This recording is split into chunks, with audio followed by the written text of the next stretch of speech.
Muy buenas noches tengan todos ustedes. El día de hoy es martes 5 de octubre del año 2021 y como todos los martes buscamos algo en la palabra, buscamos algo de inquietudes en la palabra que nos lleve a ir escudriñando más en la forma de ver las cosas de Cristo, queriendo romper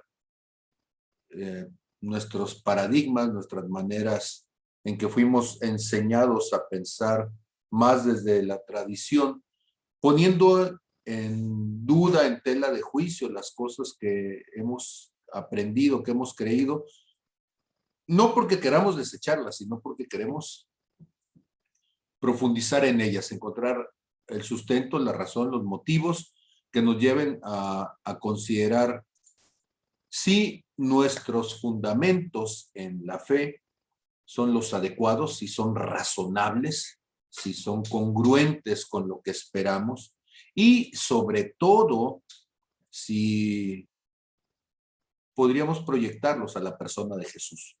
O sea, el llamado que tenemos cada uno de nosotros es ser la imagen y semejanza de Jesús. Y a veces las cosas que nosotros pensamos suenan muy bien, pero cuando pensamos si Jesús las haría de esa manera, entonces se nos caen nuestras doctrinas, se nos cae nuestra teología. Y Jesús, es cierto, es el Hijo de Dios, pero también era un carpintero que vivía en Israel y que pues era una persona en carne y hueso que caminaba sobre la faz de la tierra y que tenía amistades, tenía familia, tenía trabajo y tenía que abordar todas esas cosas desde una fe que le permitiera hacerlo. Entonces, pues esta noche vamos a comenzar con algunas preguntas mías hacia ustedes y que tienen que ver con lo que hemos conocido o entendido hasta ahorita, después de varias semanas de estar hablando de este aspecto de lo volitivo, la voluntad, en dónde la ubicamos, si en el espíritu, en el alma,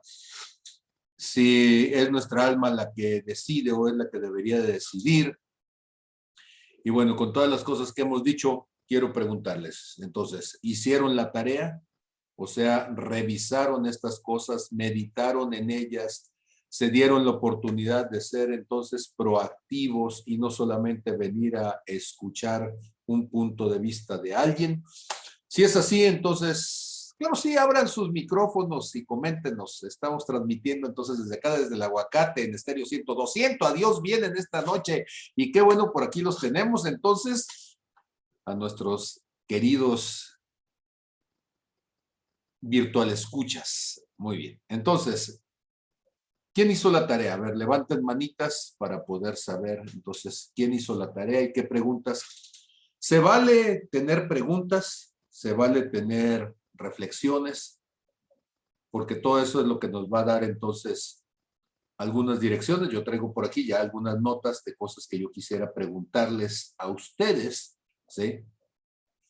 Pero primero ustedes comenten. ¿Qué me dicen?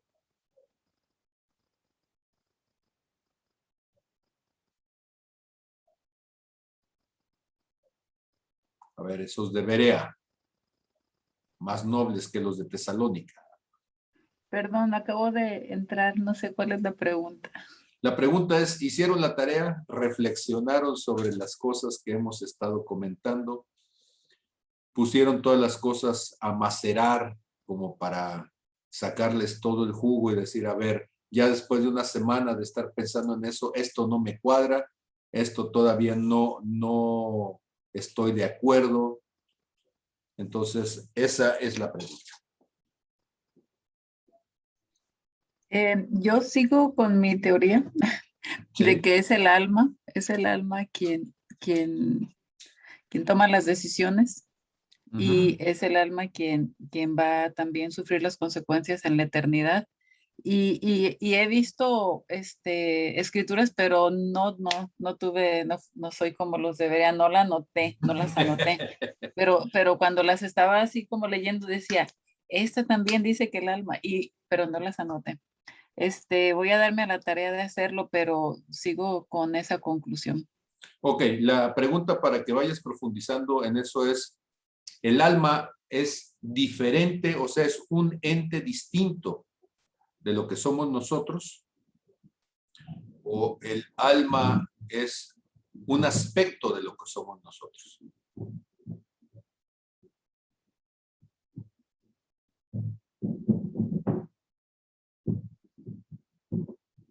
Dios me está hablando acá, pero no le entiendo con la voz de trueno. Nada más escucho retumbar, no sé si dijo sí o no, pero capaz que Zulema tiene alguna idea. A ver, Zulema.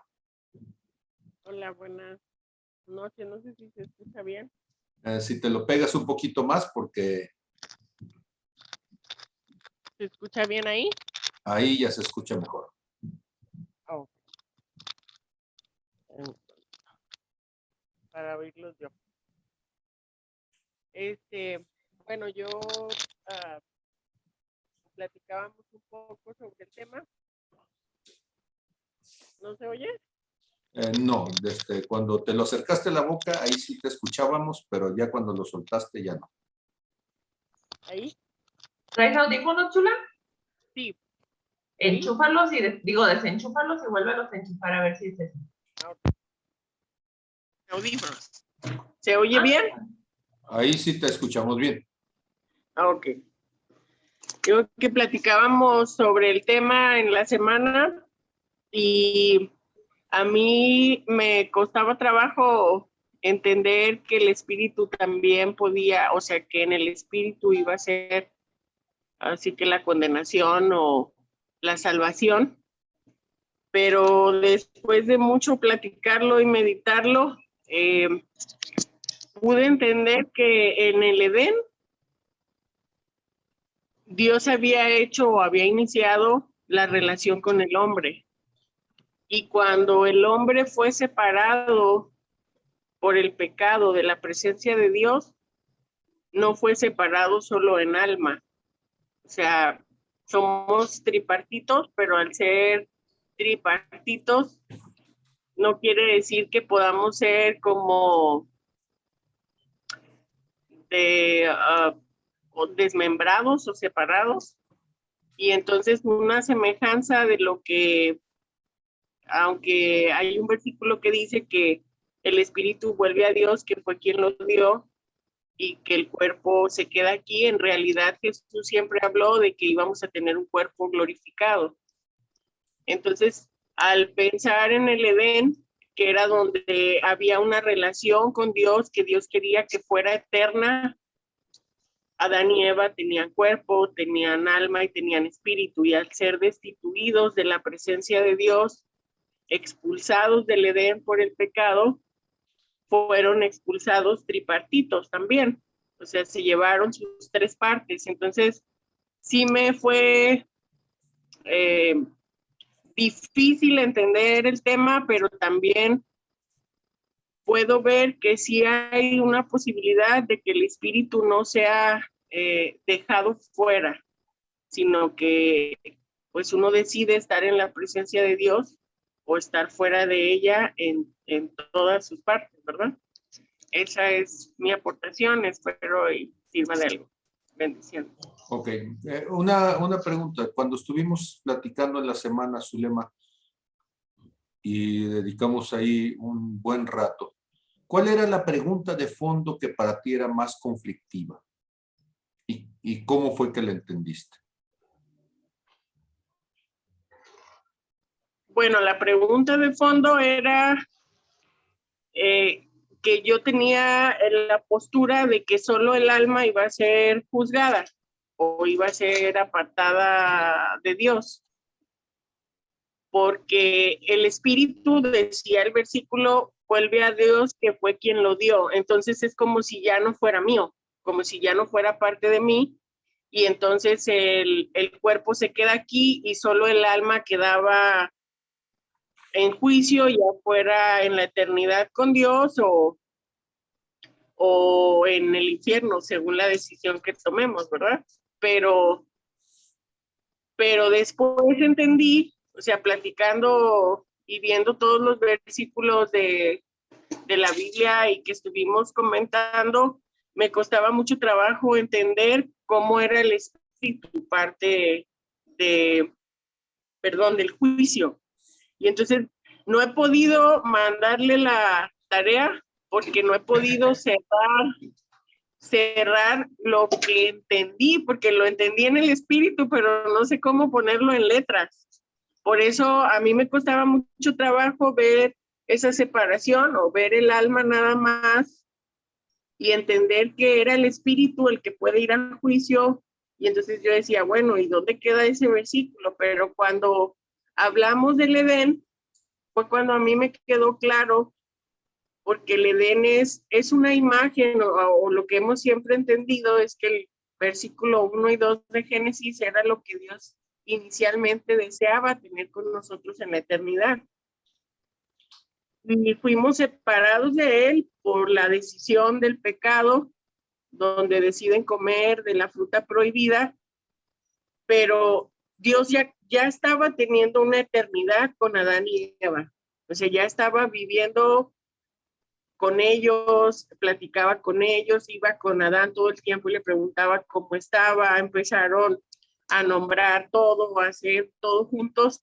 Y cuando él decide separarse y desobedecer a Dios, ahí fue cuando entendí que Dios no se llevó su espíritu y lo quitó y lo dejó en alma en condenación, lo expulsó para que no se hiciera eterno en esa condición. Pero quiere decir que entonces no iba a separar el espíritu del alma, sino que en esa condición estaba viviendo con Dios en la eternidad, porque era lo que Dios deseaba, era lo que esperaba, que comiera del fruto de la eternidad y quedara en esa condición, pero al no obedecerlo o al hacerlo y pensar que Dios se estaba guardando algo para él, al expulsarlo del Edén, lo expulsa también en la misma condición en la que vivía cuando tenía comunión con él. Solo lo sacó de su presencia. Y por misericordia no lo dejó comer para que no permaneciera en esa situación por la eternidad. Entonces ahí pude darme cuenta que en realidad no nos vamos a fraccionar. Dice Jesús que este cuerpo se queda, pero que vamos a tener uno glorificado para soportar la eternidad. Entonces no es que nos fraccionemos y nos vamos una parte para allá, otra para acá y el alma se queda bailando, sino que aunque somos tripartitos, somos uno mismo y lo mismo que ellos, pues somos semejantes. Eso es lo que entendí, pero no he podido explicarlo que suene lógico, por eso no lo he mandado, ya hice todo, nomás me falta cerrar, pero espero que esta semana Dios me revele. Muy bien, gracias, Zulema. Gracias. Bueno, ¿por qué estas preguntas? Porque la única forma... Ok, adelante, Magdalena, te escuchamos. A ver. Sí, a mí me gusta mucho escuchar a Zulema porque me gusta mucho cómo reflexiona. Nada más que yo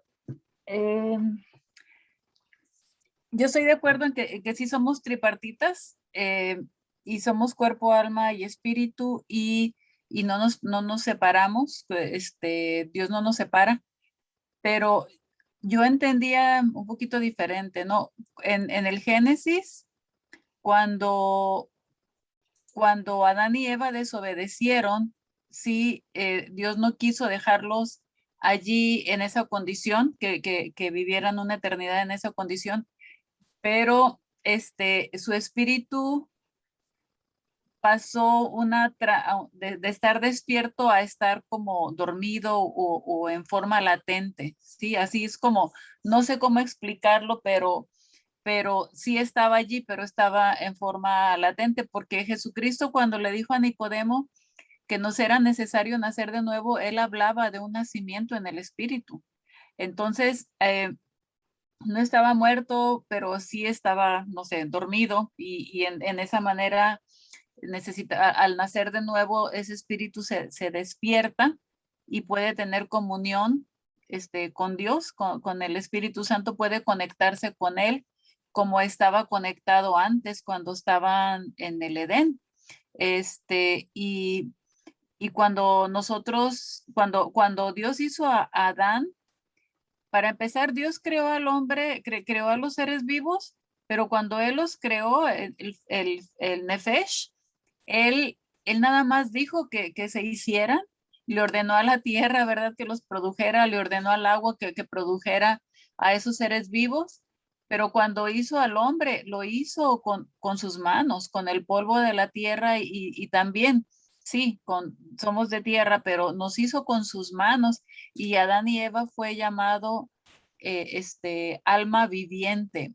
Yo entiendo como que el alma es no es física tampoco, y cuando hizo Adán y Eva, cuando hizo Adán, le puso esa alma en ese cuerpo, le puso alma a ese cuerpo que hizo de la tierra, y por eso fue llamado alma viviente.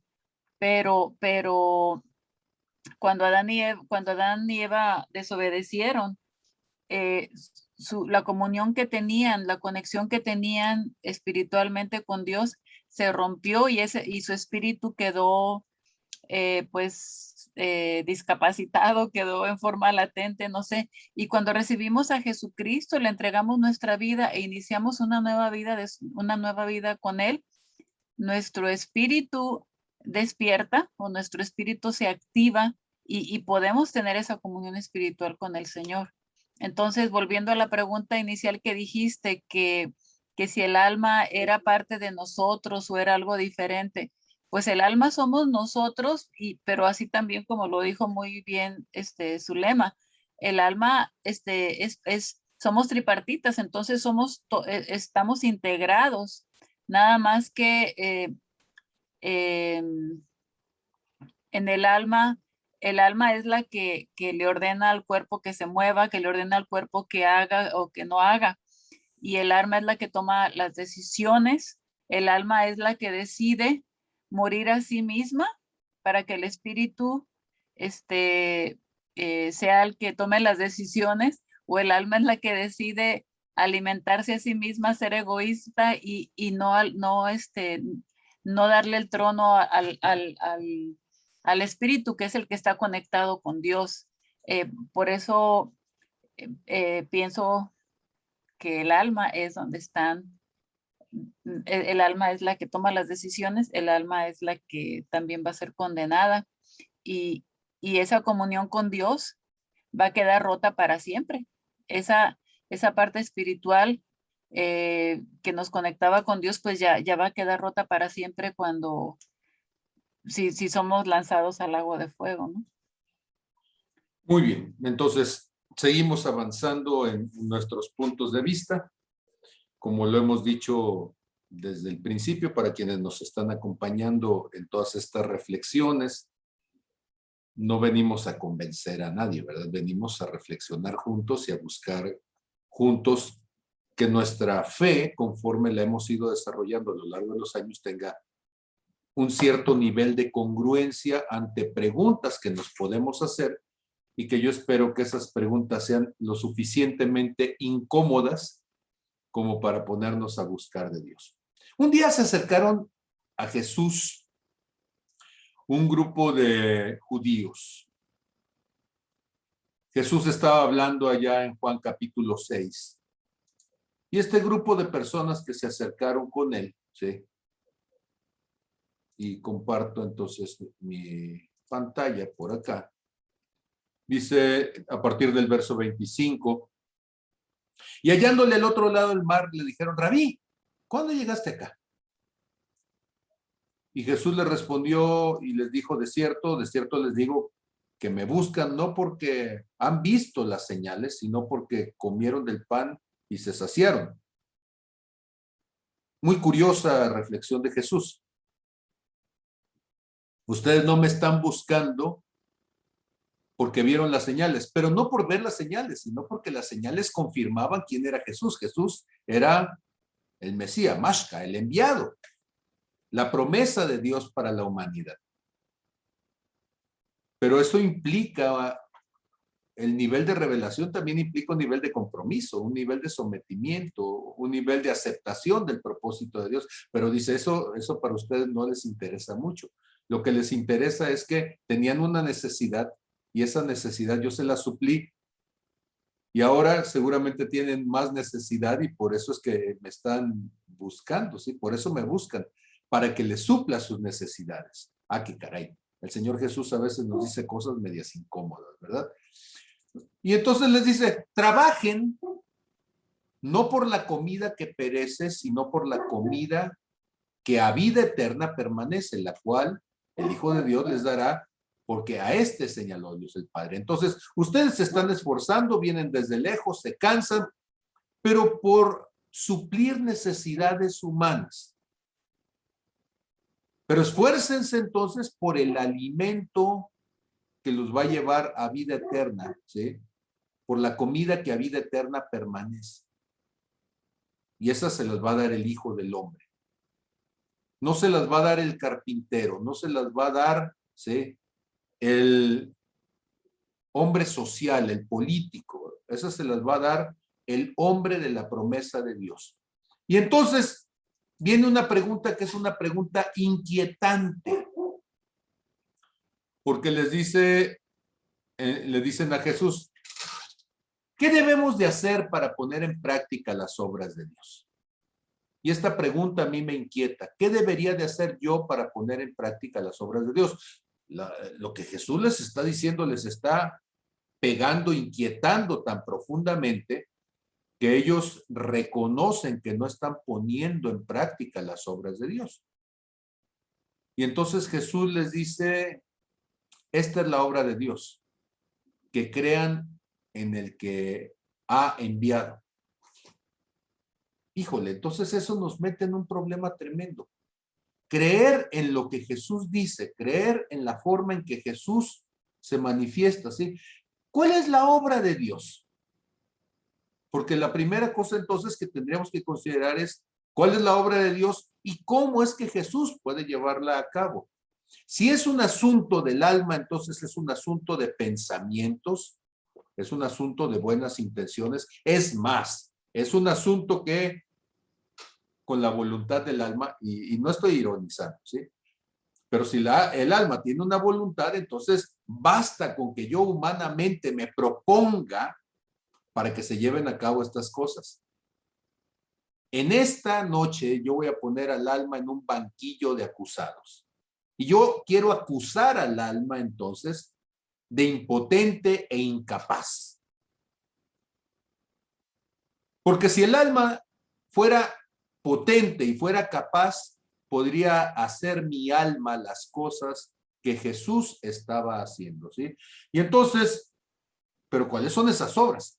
En Juan capítulo 9, verso 4, dice, me es necesario hacer las obras del que me envió, entre tanto que el día dura, la noche viene cuando ya nadie puede trabajar, entre tanto que estoy en el mundo, luz soy del mundo. ¿Cuál es la obra que está haciendo Jesús? Ser luz. Ser un faro en medio de la oscuridad.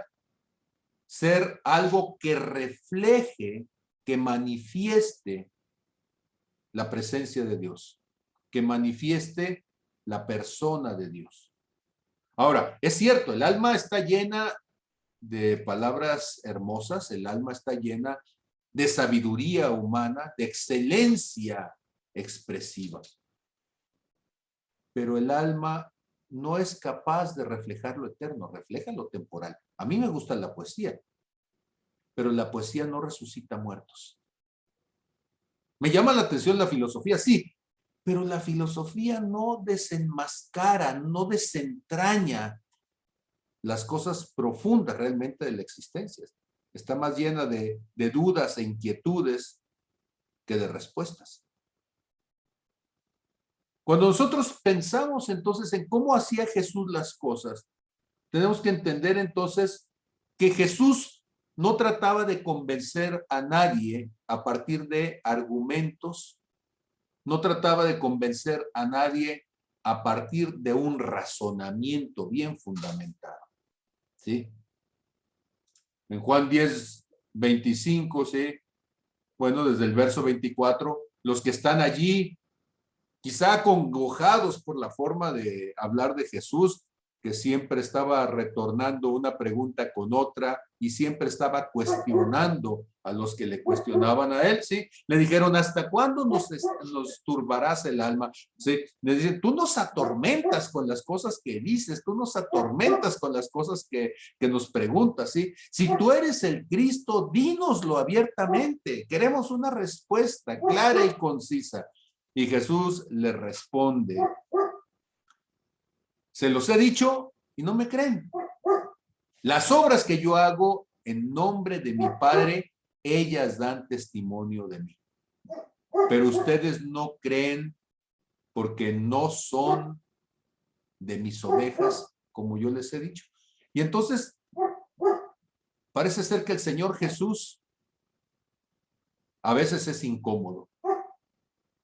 Y parece ser que el Señor Jesús en ocasiones las cosas que dice, las maneras en que presenta algo, parece ser que no son tan evidentes como la gente quisiera verlas. Pero dice el Señor Jesús, las obras que yo hago en nombre de mi Padre, ellas dan testimonio de mí. Y entonces hay cosas que Jesús estaba haciendo que el ser humano a su alrededor seguramente no las había visto o no las podía entender o no las podía explicar. Ojo con esto, el alma es racional, pero entonces resulta que hay muchas cuestiones que se vuelven irracionales desde la fe. El alma se motiva, sí, pero resulta que las cosas que Dios hace parecen locura cuando las hacemos. En Hechos 10:38, entonces, ¿sí? Dice, bueno, desde el 37 dice, si no hago las obras de mi Padre, no me creerán, ¿sí? Mas si las hago, aunque no me crean a mí, crean a las obras para que conozcan y crean que el Padre está en mí y que yo estoy en el Padre. Entonces, dice el Señor Jesús, hay algo que es una muestra, me atrevo a decir, indubitable, de que Él es el Hijo de Dios. Y es que están sucediendo cosas que típicamente no sucederían con alguien más. Jesús entonces está dando como argumento a estos que buscan argumento las obras que Él hace, el resultado de las cosas que Él está manifestando, ¿sí? En Juan capítulo 14, ¿sí? Desde el verso 10, una vez más, hablando de las obras, dice, ¿no creen que yo soy en el Padre y el Padre en mí? Las palabras que yo les hablo, no las hablo por mi cuenta, por mi propia cuenta, sino que el Padre que mora en mí, Él hace las obras. Creedme que yo soy en el Padre y el Padre en mí. De otra manera, creedme por las mismas obras. De cierto les digo, ¿sí? El que en mí cree, las obras que yo hago, Él las hará también y aún mayores hará, porque yo voy al Padre. Y entonces Jesús ahora no solamente nos mete en un reto tratando de entender lo que Él estaba diciendo, sino que ahora nos mete en un problema mucho mayor porque dice, lo que yo hago, tú lo deberás de poder hacer.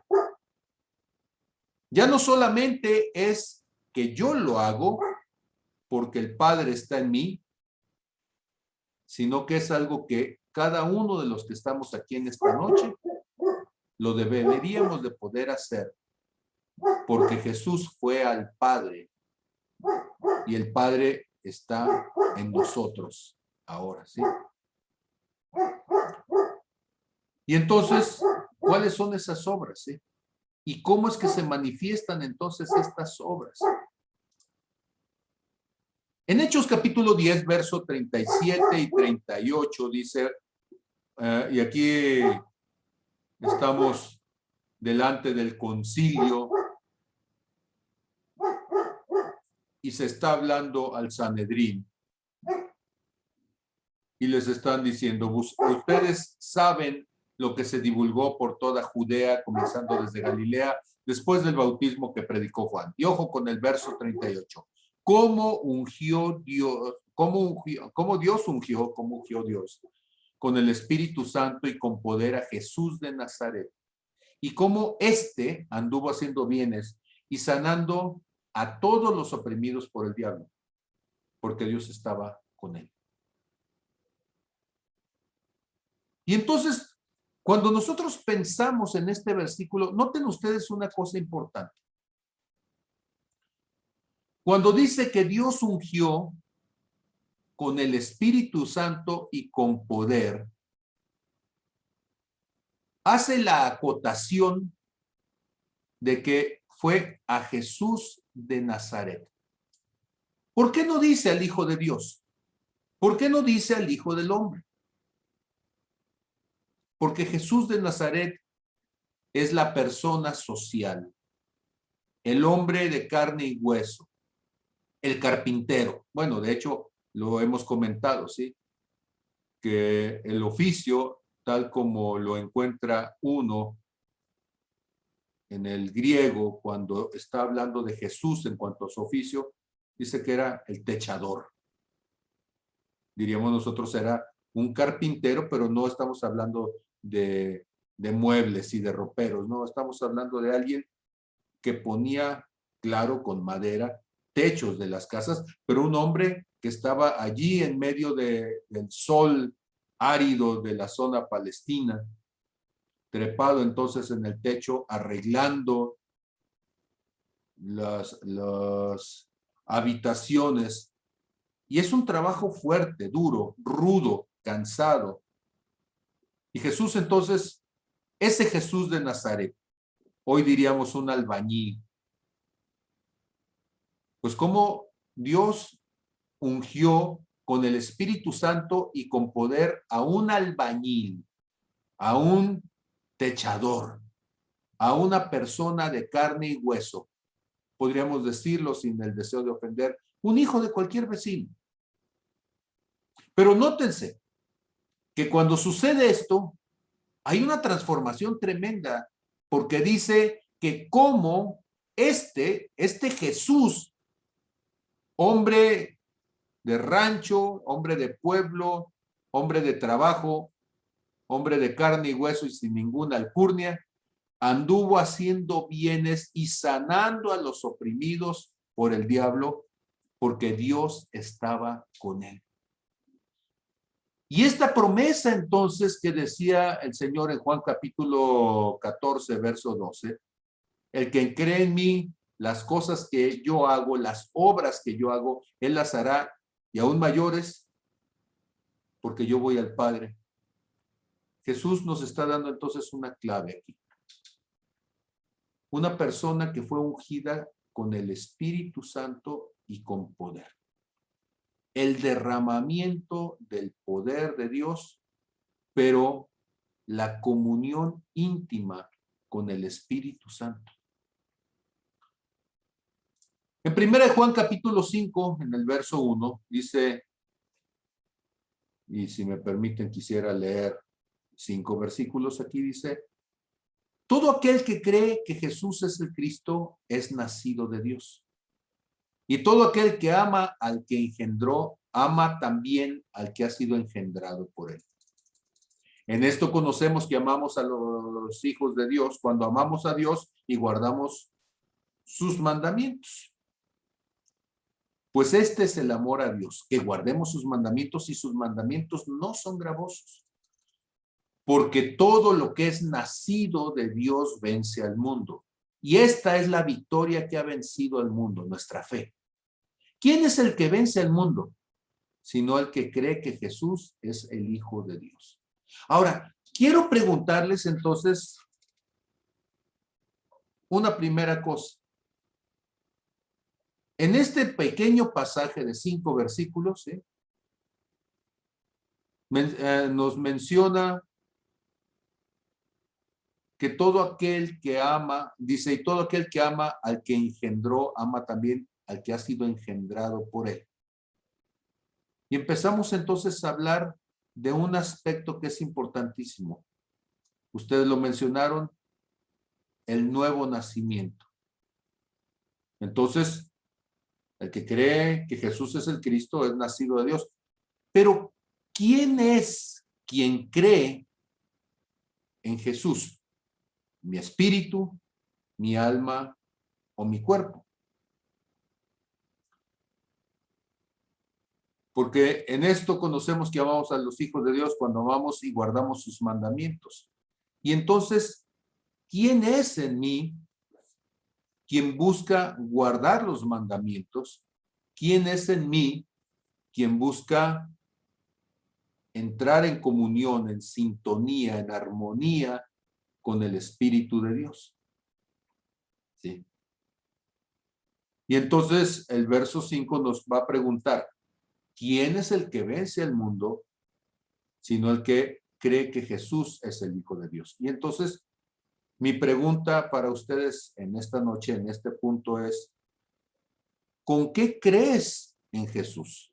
Ya sabemos que 1 Tesalonicenses 5:23 dice, y todo vuestro ser, espíritu, alma y cuerpo, los pone en esa misma dimensión al ponerlos juntos, sea guardado irreprensible hasta la venida de nuestro Señor Jesucristo. Pero ¿realmente creo con el cuerpo? ¿Realmente creo con el alma? ¿O realmente creo con el espíritu? Muy bien, entonces, escuchemos opiniones sobre esto. Sí. Fernando, Adelante, Fer. yo creo que es con el espíritu. ¿Por qué? Porque, eh, porque lo hemos tenido adormecido durante mucho tiempo. Y el mundo como lo vemos, no lo veo parecido a la manera de Jesús.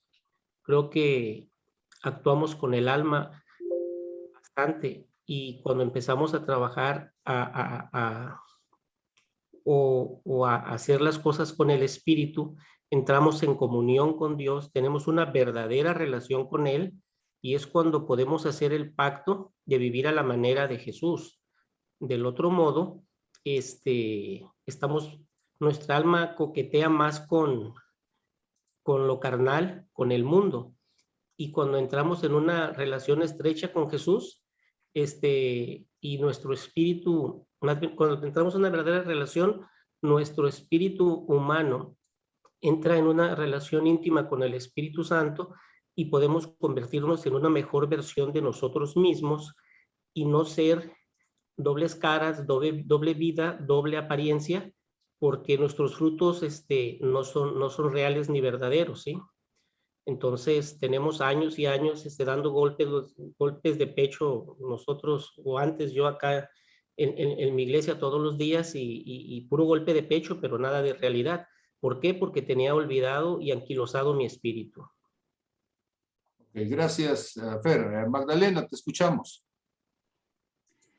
Ok, yo sé que no estás de acuerdo conmigo, ¿verdad? No,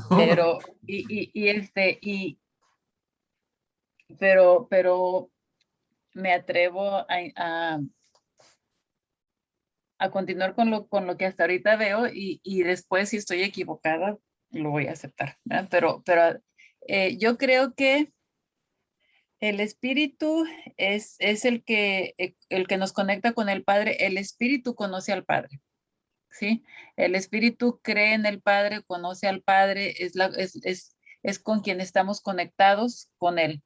Y el alma, y cuando andamos en el Espíritu Santo nos revela, nos trae revelación, y esa revelación trasciende al alma, ¿sí? Y el alma ya no puede, ahora sí, ya no va a poder decir que no sabía, porque su espíritu ya estuvo en conexión con el Espíritu de Dios que le trajo la revelación de quién es Dios. Y entonces, cuando vayamos a ese juicio final, el alma no va a poder decir, yo no sabía. ¿Por qué? Porque ya tenía la revelación del Espíritu Santo en su espíritu, ¿sí? O sea, porque somos tres, estamos conectados, ¿no? Entonces, y el alma es la que va decidiendo ceder su control al espíritu y andar en el espíritu, y la que se rinde y la que muere, ¿sí? La que va muriendo a sí misma para que el espíritu sea el que gobierne, porque el espíritu es el que está conectado con el espíritu de Dios. Y esa alma que muere a sí misma es la que va a ser salva al final, ¿sí? Y nuevamente vamos a estar con nuestro cuerpo glorificado, con nuestra alma y con nuestro espíritu ya redimido delante de Dios, ¿sí? Ya nuestra alma redimida delante del Señor cuando ya estemos con Él en el cielo. Pero para esto el alma tiene que morir y rendirse. Tú decías, si el alma tuviera ese poder así, fuera, como dicen, como decimos, fuera esa fregonaza, ¿por qué no hace las obras que Dios le dice? Pues porque el alma no puede, necesita el espíritu ser activado y estar conectado con el Espíritu Santo, y es cuando nosotros podemos hacer las obras de Dios, cuando ya nuestro espíritu está despierto y conectado con Dios, y cuando el alma le está cediendo el control al espíritu. El alma no es la que hace las cosas. El alma es la que toma las decisiones, pero el alma no puede hacer las obras de Dios. Las hace el espíritu cuando está gobernando sobre el alma. Ok, eso es lo que creo. Muy bien. No, ahora, no es un asunto personal, o sea, no es Pablo contra Magdalena, no es a 2 de 3 caídas sin límite. No, yo no dije eso.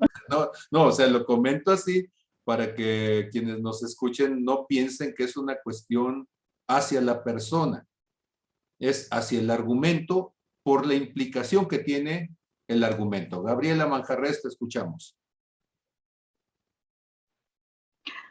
Pastor, yo creo que todo está en el espíritu, porque Dios es espíritu y todo lo que hacemos, el alma es la carne, ¿sí? O sea, quiero tratar de ponerlo en orden, lo que traigo yo, porque sí lo estuve reflexionando toda la semana, pero quiero tratar de ponerlo en un orden, no quiero que se vea como, que se escuche como un desorden.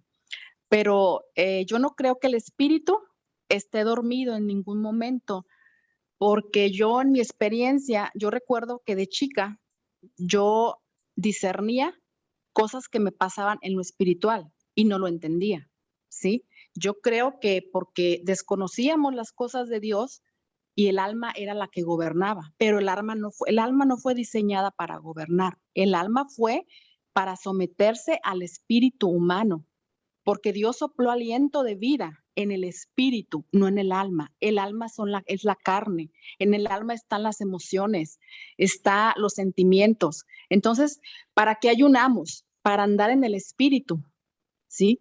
Porque dice la palabra que las cosas del espíritu son contra la carne y las cosas de la carne son contra el espíritu, y esa es el alma. Y a veces cuando nosotros nos ponemos a adorar, es cuando ahí que está todo en el espíritu y el espíritu toma la posición que le corresponde, que es arriba del alma, y el alma tiene que estar sometida al espíritu del ser humano para que el espíritu del ser humano se pueda hacer esa coinonía con el Espíritu Santo, porque para eso fuimos creados y diseñados, para estar en Él.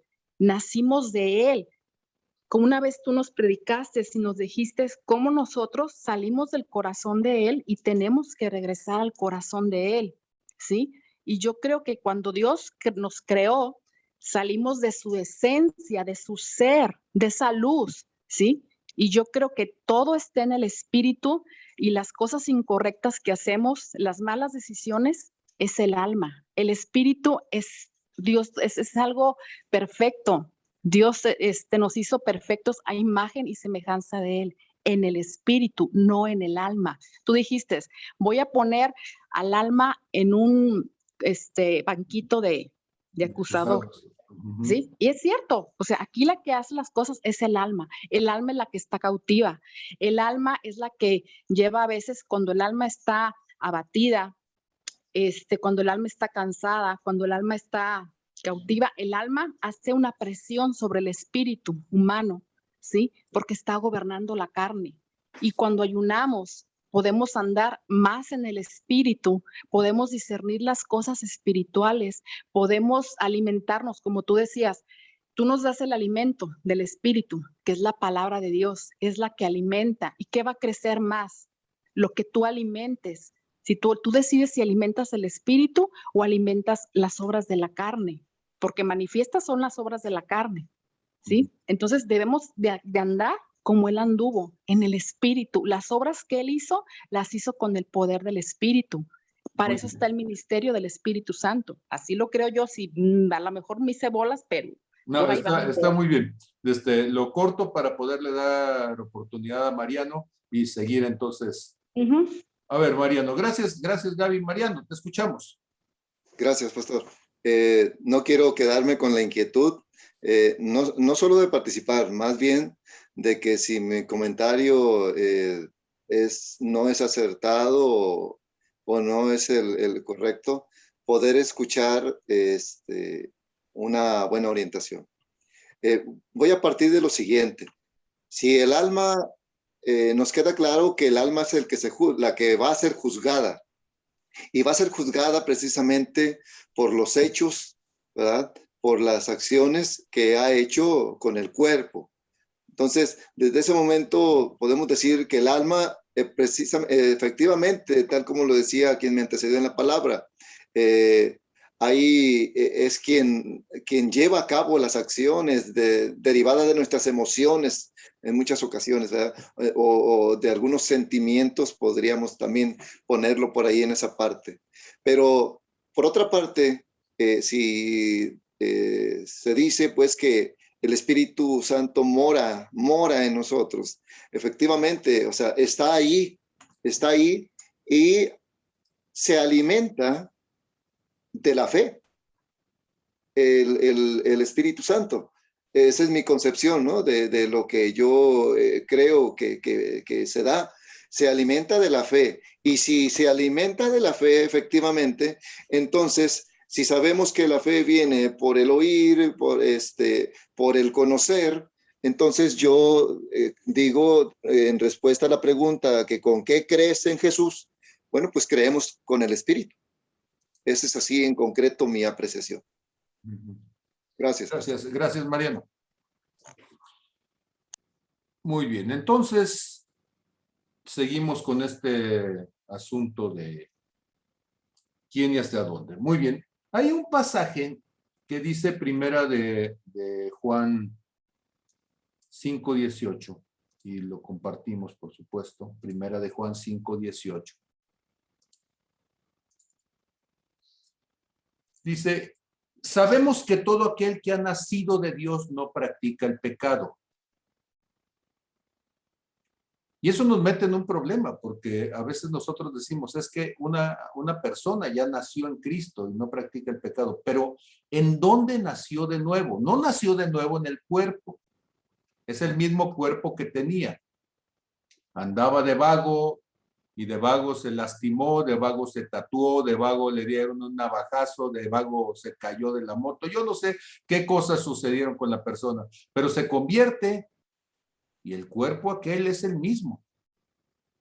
Dios puede hacer un milagro, claro, y le puede sanar algo, le puede devolver la movilidad si había quedado paralítico, pero el cuerpo es el mismo. El alma, que era la que había aprendido a decir barbaridades, el alma que estaba llena de recuerdos, de experiencias, de amarguras, el alma es la misma. O sea, la persona hablaba español el día de ayer, hoy se convierte y sigue hablando español, y aunque hable lenguas, ¿sí? Milagrosamente sí, pero se sigue comunicando y entiende el español, y tú le hablas en suajili y no va a entender, ni va a entender entonces tampoco quizá el alemán, el francés, el portugués, ¿no? Lo que va a entender es las cosas que tiene grabadas, ¿sí? Y entonces, primera de Juan 5:18 dice, sabemos que todo aquel que ha nacido de Dios, el espíritu de la persona ha nacido. Si estaba dormido y despertó, o si estaba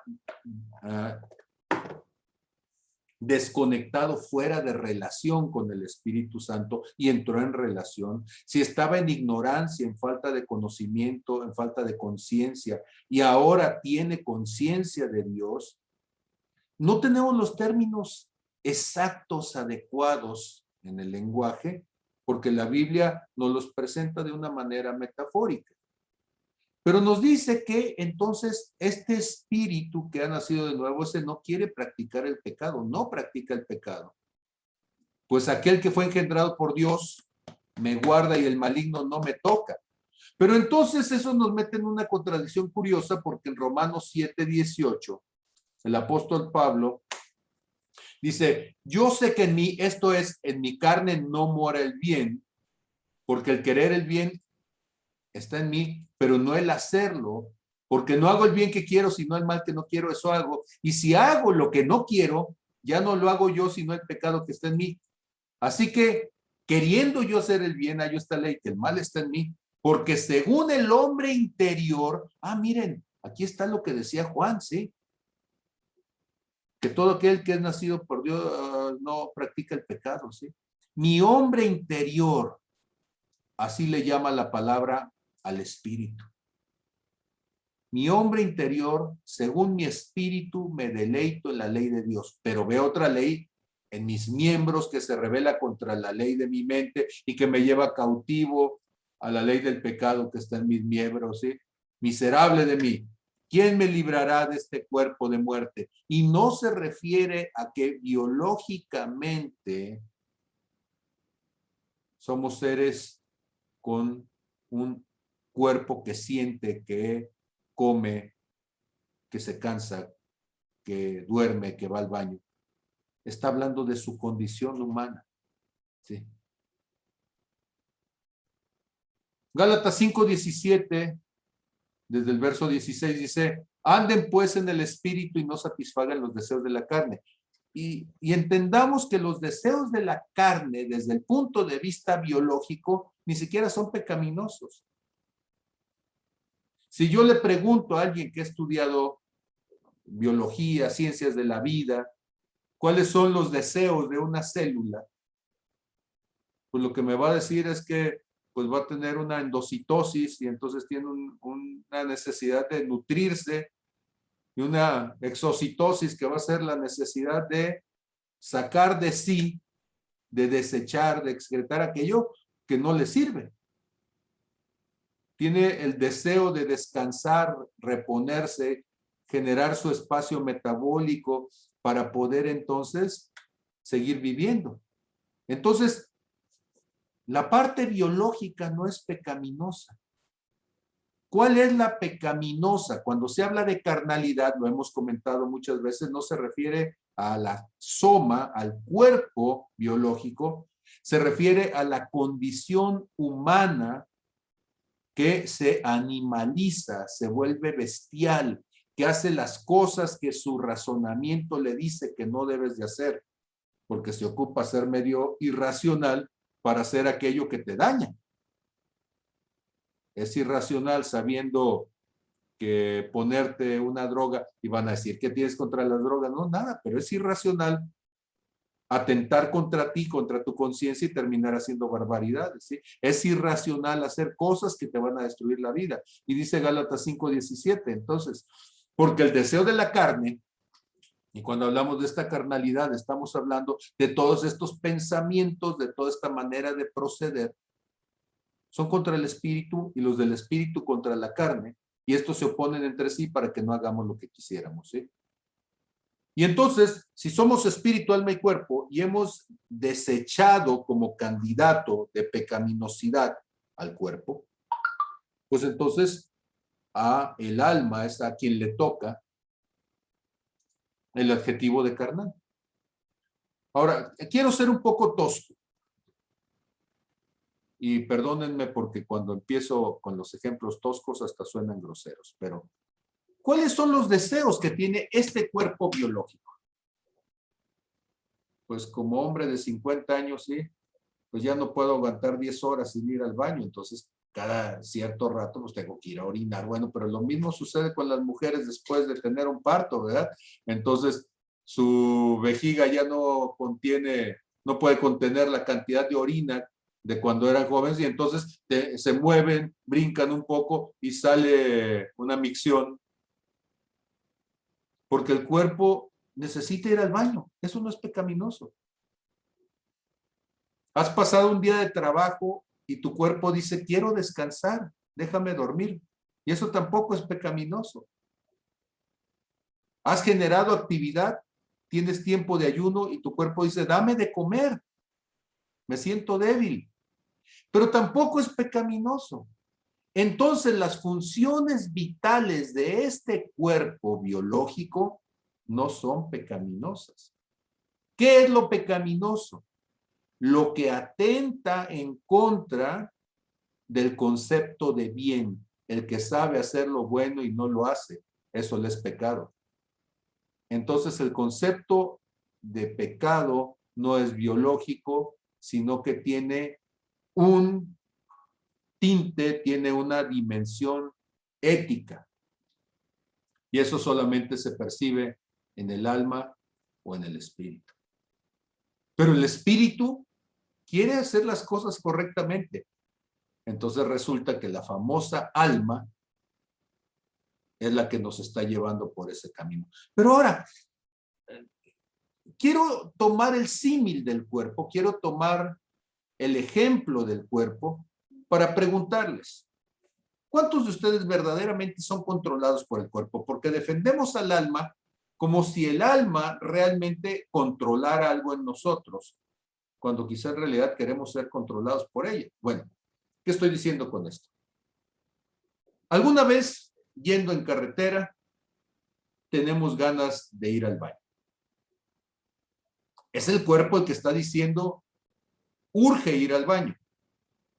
Pero a pesar de eso, viene a nuestra memoria algo que aprendimos en nuestro primer año de edad y que es una de las grandes enseñanzas de la vida.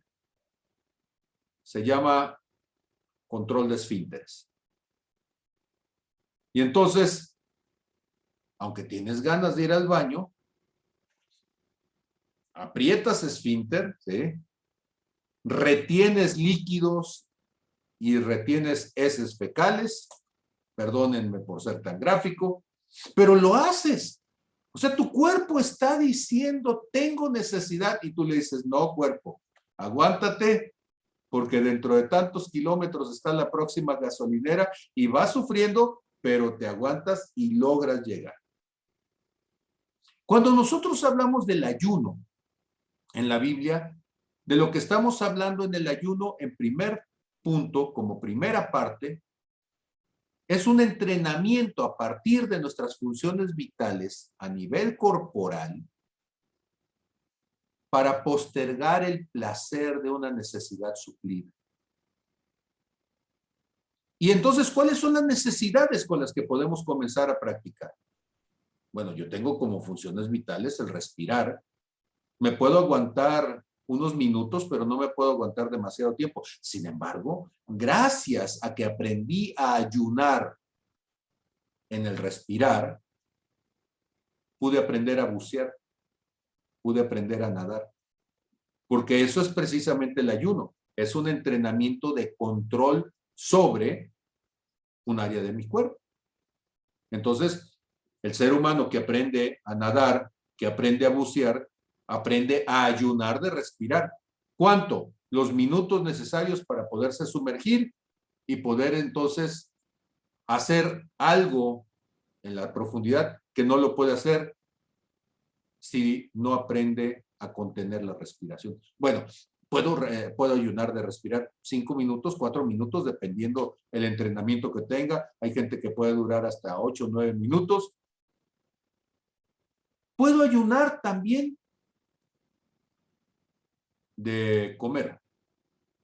Ahí puedo durar más, puedo durar hasta 40 días y después de eso empieza a haber lesiones importantes. Bueno, depende mucho de la condición de inicio de la persona, pero puedo durar 40 días sin comer, puedo durar varias horas dependiendo del lugar donde estoy, pero si usted está en el Sahara, por favor no ayune de agua más de 8 horas porque muere de deshidratación si está bajo los rayos del sol. Y entonces puedo ayunar de respirar, de beber agua, de alimentarme. Puedo ayunar de dormir.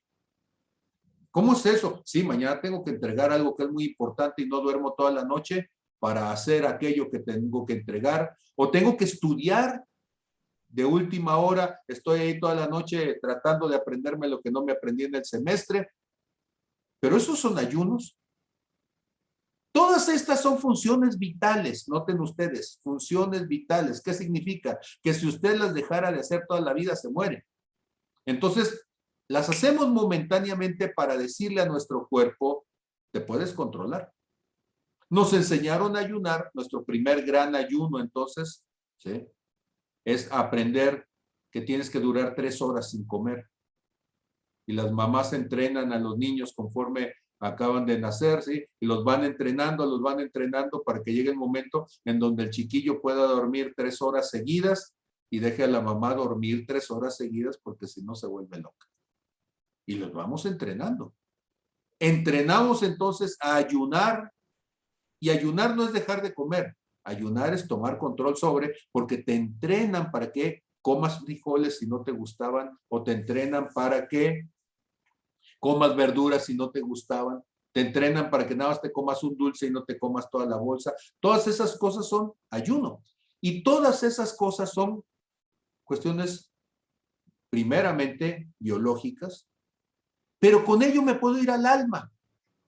Y entonces el ayuno en el alma, ¿para qué es? Para enseñarle a mi alma que si yo pude durar 2 o 3 días sin comer y no me morí, puedo durar 15 minutos sin decir sapos ni culebras y tampoco me voy a morir, porque no es una función vital. Puedo entrenar entonces a mi alma a decir, tú puedes ver a una persona y verla a la frente y no a los senos, y no te vas a morir, porque no es una función vital. Tú puedes entrenar entonces a tu alma a decir, puedo perdonar a alguien, puedo hacer, ¿sí?, misericordia, puedo tener empatía, y todo eso es un ayuno. Pero noten ustedes cómo en la Biblia, cada vez que hablamos de carnalidad, que hablamos de ayuno, que hablamos de tener la actitud de Cristo, ¿sí?, en el fondo hay un alma rebelde, indómita, que es la que está tomando entonces un lugar que no le corresponde, ¿sí? Y entonces necesitamos darnos cuenta, como dice el profeta pastor Neftalí, ¿sí?, necesitamos darnos cuenta cómo eso es un aprendizaje instrumental. Vamos aprendiendo a hacer esas cosas, pero se las estamos enseñando al alma. El espíritu, en el momento en que nosotros nacemos de nuevo, tenemos revelación espiritual, empezamos a hablar en lenguas, nuestro espíritu está conectado con Dios, pero nuestra alma, que es torpe, porque se separó de Dios tanto tiempo, porque no aprendió a escuchar la voz de Dios, queda sin entendimiento, queda sin fruto. Ahora, ¿quién decide? Es muy curioso que pues no sé, hay que buscarle. Quizá realmente me falte mucho de leer la Biblia para encontrar algún versículo que diga, y Dios habló en su alma diciendo. Pues no, o sea, yo lo que encuentro es que Dios habló en su espíritu. Creo que le damos una preeminencia al alma que Dios no se la da. Porque si fuera tan importante el alma, entonces Dios nos hablaría al alma y no al espíritu. Dios nos hablaría desde su alma y no desde su espíritu. ¿Cuál es el asunto? Que hemos considerado al alma como si fuera algo más, como otra persona, cuando en realidad es como este mismo cuerpo, que es un instrumento, que es una herramienta, parte de mí, unida profundamente a mí, pero que no le puedo dar a mi cuerpo la libertad de tomar decisiones por mí. Hoy, se los dije hace unos días. Cuando suena el despertador en la mañana, mi cuerpo dice, déjame dormir. Mi alma dice, pobre de ti, te sientes tan cansado. Descansa, criaturita del Señor.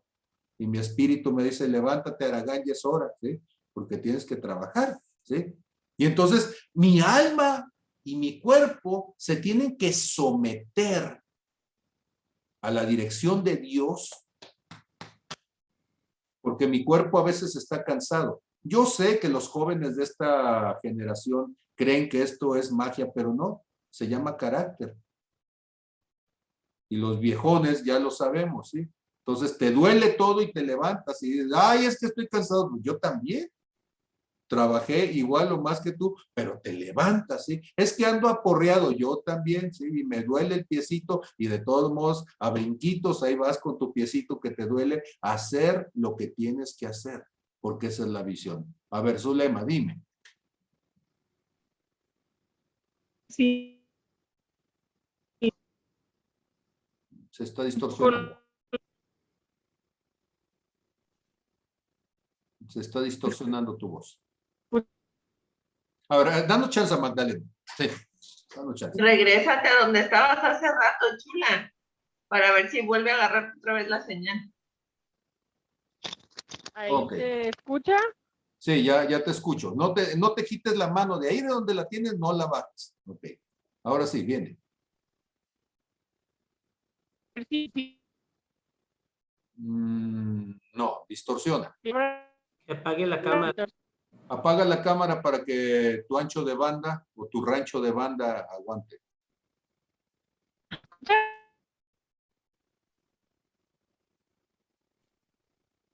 Distorsiona. Ok. Déjenme tratar de determinar entonces esto. Miren. Distorsiona mucho, Zulema. Tenemos un problema entonces con esto. Y no es que yo quiera defender a ultranza, sea el espíritu, y no que quiera mandar al infierno al alma. El asunto es este. La única manera de ser criaturas espirituales es dándole la preeminencia al espíritu en su condición delante de Dios. Si nuestra doctrina deja el hueco de que nuestra alma deba de tener mayor preeminencia, lo que inconscientemente estamos haciendo es debilitar la posición del espíritu en nuestra identidad de quiénes somos como criaturas. Somos seres espirituales. Seres espirituales que fuimos dotados con un alma, pero no debemos ser seres álmicos. Por eso le dedicamos tanto tiempo en claves. Y ahí es donde viene el comercial de claves para una vida transformada, ¿sí? Y por eso le dedicamos todo claves, todo claves segunda etapa, todo claves en el segundo manual para hablar del ser espiritual, no el ser álmico. Entonces, Jesús es alguien espiritual. ¿Cómo poder manifestar lo espiritual siendo consciente de que eres espíritu? ¿Cómo poder manifestar las cosas espirituales siendo consciente de que eres un espíritu conectado, vinculado profundamente con el Espíritu de Dios, en diálogo constante, permanente con el Espíritu de Dios? Yo no sé, Mariano, si de veras Dios se alimenta de nuestra fe. Yo creo que Dios es más omnipotente que eso. Creo que se agrade de nuestra fe, pero un Dios sanguijuela se me hace muy complicado de poderlo visualizar así, ¿sí? O sea, yo sé que esa es la imagen que algunas culturas tenían acerca de Dios, y por eso entonces había que estarlo nutriendo y había que estarle haciendo sacrificios y demás para que se fortaleciera. Bíblicamente creo que es una idea peligrosa ponerlo desde allí. O sea, creo que Dios se agrada de nuestra fe, como nos agrada en una relación de amistad saber que contamos con la confianza de alguien y que nos sentimos entonces identificados con aquellos que nos ven desde nuestro corazón, que ven lo mejor de nosotros. Creo que parte de la fe es esa relación íntima de amistad y de compañerismo. Pero para tener esa relación de amistad y de compañerismo, se necesita hacerlo desde la visión del espíritu. Mi espíritu, que soy la verdadera persona como ser espiritual, ¿sí? En relación con el Espíritu de Dios. Y entonces, mi alma nunca lo logra entender. Y todos esos problemas que tenemos de fe, de dificultad para creerlo, de dificultad para entenderlo, de complejidad, pues es nuestra alma diciendo, no sé cómo vivirlo, ¿sí? Ahora, el apóstol Pablo lo decía de esta manera, ¿sí? Porque el hombre natural no puede entender las cosas que son de Dios, las cosas que son espirituales. Dice, para él son locura, ¿sí? Bueno, me voy acá. Dice, y nosotros no hemos recibido el espíritu del mundo, sino el espíritu que proviene de Dios, para que sepamos lo que Dios nos ha concedido. Lo cual también hablamos, no con palabras enseñadas por sabiduría humana. Esta es el alma. Dice el apóstol Pablo.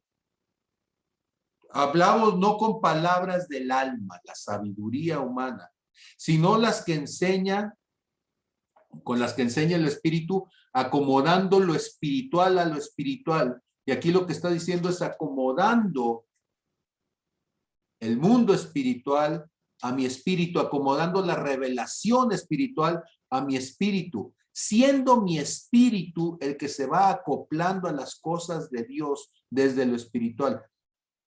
Y luego nos aclara por qué. Porque el hombre natural, ¿quién es el hombre natural? El hombre álmico. No percibe las cosas que son del Espíritu de Dios, porque para él son locura. El alma dice, esto está incongruente, esto es irracional, esto es de locos, dice, y no las puede entender porque se han de discernir, se han de vivir, se han de percibir, se han de juzgar espiritualmente. En cambio, el espiritual juzga todas las cosas, pero él no es juzgado de nadie. Porque ¿quién conoció la mente del Señor? ¿Quién le instruirá? Mas nosotros tenemos la mente de Cristo. ¿A qué se refiere? Que nosotros, por lo que acaba de decir anteriormente el apóstol Pablo, nosotros en nuestro espíritu podemos percibir las cosas que nuestra alma no puede justificar, ¿sí? Podemos percibir cosas, ¿sí?, que no podemos ni siquiera explicarlas, ¿sí? Eso es importantísimo, entonces, y perdónenme que haya cerrado, por favor, hacia allá las cosas, pero esto es importantísimo porque podemos pasarnos horas, y voy a sonar bastante arbitrario, pero podemos pasar horas y horas, semanas y semanas, queriendo que nuestra alma, que de por sí es ignorante, es necia, ¿sí?, es incapaz, entienda algo que no lo va a entender, porque si yo le digo al alma, alma, explícame por qué resucita una persona, el alma me va a decir, es que no sé y no se puede. Si yo le digo, alma, explícame cómo es que sana una persona, no sé ni se puede.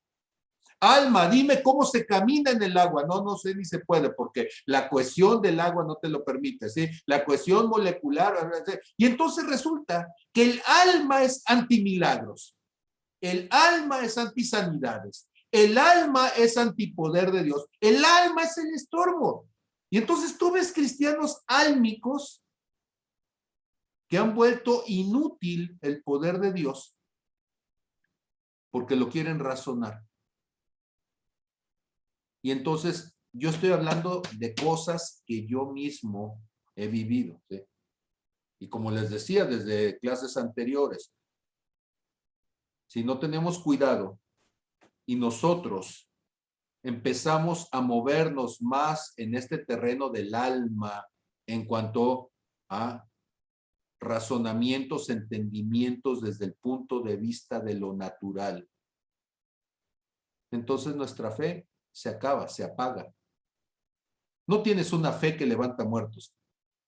Tienes una fe que discute necedades durante horas. Tienes una fe para discutir genealogías. Tienes una fe para pantallar con versículos. Tienes una fe para mostrar entonces que eres escritural, aunque tu vida no demuestra el poder. Y entonces de repente uno conoce gente que nada más sabe 3 versículos. Me sorprendió muchísimo cuando conocí al hermano Mariano Ricaché de Almolonga, en Guatemala. Su esposa se llama Micaela. Micaela es una indígena, los dos son indígenas, pero ella es una indígena analfabeta. Nunca aprendió a leer ni a escribir. Y entonces, pues ella pues no puede leer la Biblia. Y como no puede leer la Biblia, pues entonces ella se da sus mañas. Cuando alguien dice un versículo, ella se lo aprende de memoria. Y se sabe cantidades inimaginables de la Biblia de memoria. ¿Sí? Yo que sé leer y escribir, como sé leer y escribir, pues no me la tengo que aprender, ¿verdad? Mi cerebro es flojo porque nos vamos a la ley del menor esfuerzo. Bueno, pero ella entonces en su ignorancia es tan ignorante, ¿sí? Y perdónenme que me burle de los doctorados, pero es tan ignorante que se cree lo que Dios dice. Y si Dios dice que puede sanar personas, pues ella ni siquiera lo discute teológicamente, ella se lo cree. Y entonces resulta que le ha tocado en su vida, ¿sí?, ver resucitar, orando ella, ¿sí?, a unos 30 y tantos, 40 personas, ¿sí? Una vez dice que, dijo, porque además ella es bien tímida y no cuenta nada de esas cosas, ¿sí? Pero dice Mariano que un día estaban en el culto y alguien llegó con su hijo envuelto en una cobija, ¿sí?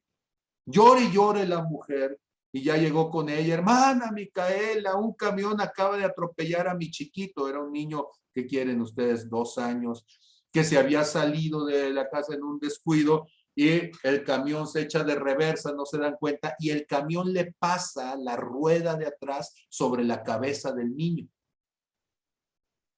Por supuesto que el niño llegó muerto, con la cabeza despedazada, y la mujer traía al pobre, a la criatura esta, envuelta en una cobija, ¿sí? Y ya le dijo a ella, a ver, déjame verlo. Y cuando le quita la cobija, dice que lo vio y parecía una pelota que estaba aplastada completamente, ¿sí? Y que ella lloró, Micaela, y dijo, mira nomás, niñito, cómo te dejaron. Y agarra al chiquillo y como si fuera a inflar una pelota, ¿sí? Y hace, y cuando le sopló fuerte, la cabeza se hizo, y el chiquillo lloró. Y Micaela voltea con la mamá y le dice, ándele, cuide bien al chiquillo para que no le anden pasando estas cosas. Ella nunca estudió teología, entonces nunca le dijeron que eso era algo que ya había pasado, que era de otra, que era de otro tiempo y de otra revelación o de otra dispensación. Ella no sabe esas cosas, ella sabe que Cristo sana. Nada más. Y se la cree.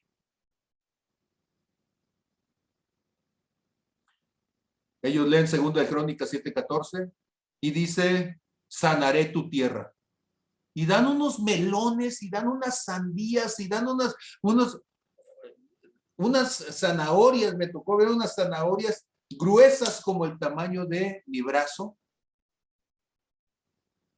Y le dijeron, ¿y qué hicieron para que dieran eso? Pues, no, pues oramos. Ahí dice que si mi pueblo, sobre el cual mi nombre es invocado, se humilla, que Dios sanará la tierra.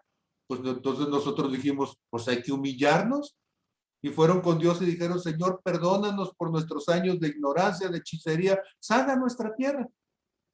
Y las verduras comenzaron a crecer, dijeron, pues no sabemos cómo es eso. Pues yo tampoco, ¿sí? Pero ellos están viendo cosas que los que hemos sido álmicos no estamos viendo. Ahora, yo quiero animarles a que más bien tomemos un riesgo. Hemos vivido toda nuestra vida álmicamente. Y milagros, no muchos. Siempre estoy aconsejando las mismas cosas a los mismos cristianos pecadores de los mismos pecados, además, porque ni siquiera creativos somos. Pero yo quiero proponerles que rompamos ese patrón, que dejemos de ser tan álmicos y comencemos a ser más espirituales. Y que en ese ser espirituales, más que razonarlo, seamos capaces de estar dispuestos a creerlo y a vivirlo desde el espíritu.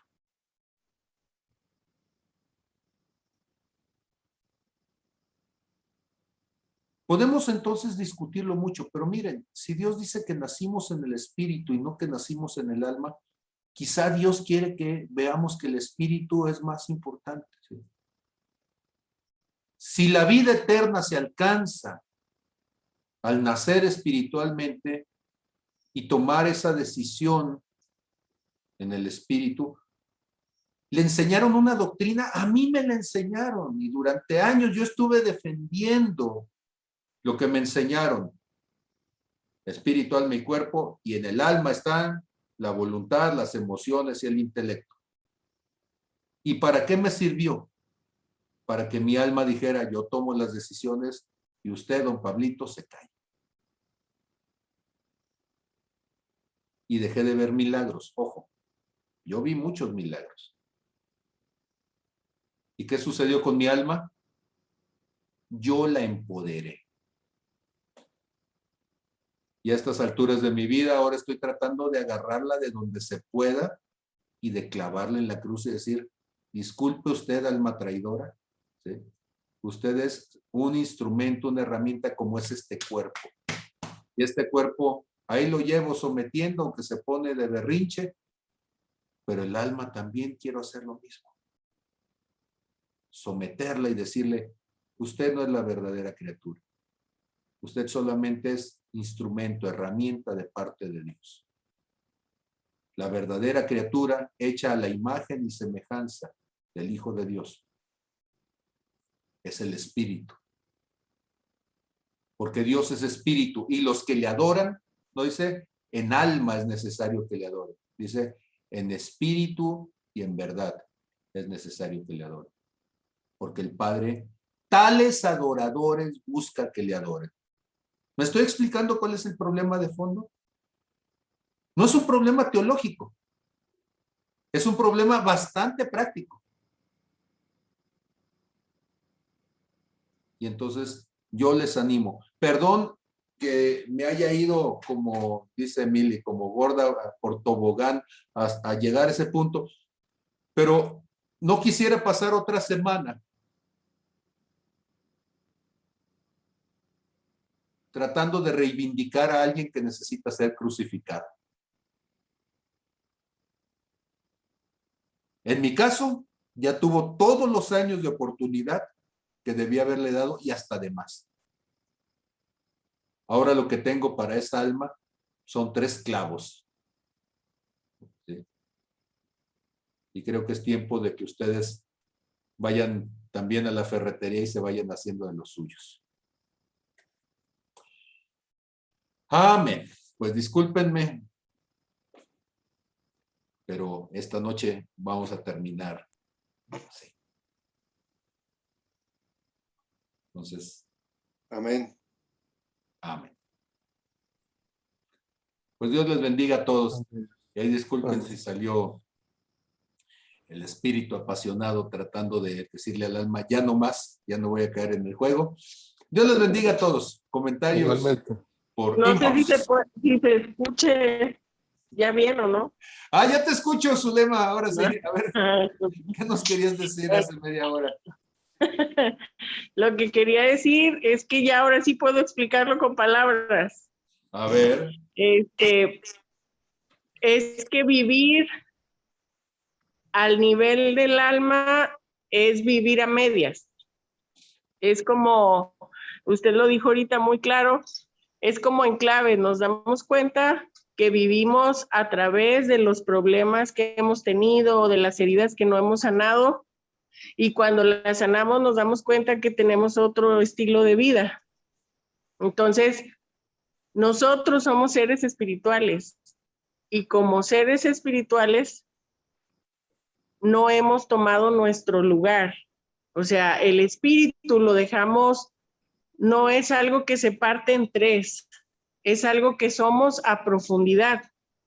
Y entonces, si nosotros estamos creyendo que el alma es todo, o es la que va a juicio, o es la que toma las decisiones, estamos viviendo al nivel de las emociones y no vivimos plenamente, porque no es la fracción de lado, es la fracción de profundidad. Por eso dicen, alguien con carácter no es alguien que vive en sus emociones, alguien con carácter es quien las domina, es como pasar a un nivel más maduro. Entonces, cuando se habla en el alma, en la Biblia del alma, se habla de que vivimos en un plan donde no somos plenos, donde por eso hay una lucha, porque si tú vives a nivel del alma es como vivir sin claves, sin sanar tu espíritu, sin sanar lo que has vivido, y vives en tus emociones, en tu dolor, en tu pasado, en la falta de perdón. Pero cuando tú realmente te das cuenta que lo puedes sanar, entonces eres pleno. Y no es verdad que nos vamos a ir a Dios sin espíritu. Somos espíritu. Somos los únicos que tenemos esa capacidad y la dejamos de lado creyendo que podemos vivir a medias. Y la gente que en lo que dice en la Biblia que vivían adormecidos es porque no han llegado a la profundidad o a la plenitud de su ser. Vivían a medias, vivían sin entender lo mejor de la vida, la plenitud de la vida, no solo de esta, sino de la venidera. No sé si ya usted lo dijo en palabras cortas, pero no lo había podido expresar, por eso estaba levante y levante la mano, pero pues es casi lo mismo que usted al final cerró diciendo. Ok, muy bien. Gracias por el tiempo. Muy bien, les dejo. El mugroso cuerpo ya se siente agotado y el alma está de berrinche porque la puse en evidencia y el espíritu le está diciendo, te lo merecías. Así que vamos a dejar que se pongan de acuerdo estos tres por acá y descansen. Y les doy las gracias a ustedes por haber estado. Bendiciones. Muchas gracias, bendiciones, pastor.